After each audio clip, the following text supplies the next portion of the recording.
Hi this is doctor John physical therapist. ఈరోజు మనము పక్షవాతం గురించి తెలుసుకుందాం.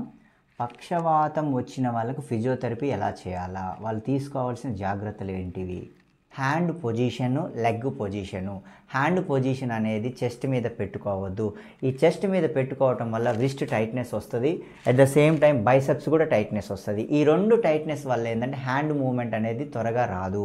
స్టార్టింగ్లో ఎట్లుంటుంది, ప్యారలైజ్ అయిన వెంటనే మెత్తగా ఉంటుంది, హ్యాండ్ అంతా మెత్తగా ఉంటుంది. స్లోగా మజిల్ టోన్ పెరిగి మజిల్ పవర్ డెవలప్ అయ్యేటప్పుడు హ్యాండ్ కూడా టైట్ అయిపోతుంటుంది. ఈ టైట్ అయిపోయే టైంలో మనం పొజిషన్ని మెయింటైన్ చేయాలి. హ్యాండ్ కాకప్ స్ప్లింట్ అనేది ఆన్లైన్లో కూడా అవైలబుల్ ఉంటుంది. ఈ కాకప్ స్ప్లింట్ మెయింటైన్ చేయాలా, ఈ ఎల్బో కూడా ఫోల్డ్ అవ్వకుండా అన్ని పొజిషన్లో మనం మెయింటైన్ చేయాలి. రెండోది, హ్యాండ్ డెవలప్ అవ్వాలంటే ఫస్ట్ షోల్డర్ని డెవలప్ చేయాలి. షోల్డర్ డెవలప్ అయినప్పుడు ఆటోమేటిక్గా ఫింగర్స్ కూడా ఓపెన్ అవుతుంది. ఇది మాత్రం మీరు తీసుకోవాల్సిన జాగ్రత్తలు. Thank you.